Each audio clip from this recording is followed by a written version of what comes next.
لكل سائل عن الوضع وحائر، دعني أفسر قائل: بقعة ولاة أمورها كشعبها، مفطورون على التأخر وعدم الالتزام بالمواعيد والأقاويل. نعد ولا نلتزم، ثم نعود ونعتزم. لا شيء، مغلوبون على أمرنا. الدنيا ومن فيها، الكل ضدنا، الجميع علينا.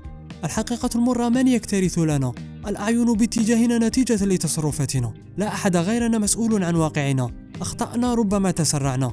من أخطائنا تعلمنا، ذلك ما نتمنى. للجميع طبعا، ليس فقط البعض منا. لذا وجب علينا قول كلمة الحق لما لنا وما علينا. لا زلنا هنا، فلنعتزل ما يؤذينا ولنحبب ما يسعدنا. نأسف إن كنا قد بالغنا، لكن حماسنا لم يمنعنا من المحاولة، وقد حاولنا. لن تحتاج لترجمة ما قلنا. إن لم تكن في يومك، لا عليك، شاركها مع غيرك أو فضلها ليوم سعدك. صدقني ستنفعك.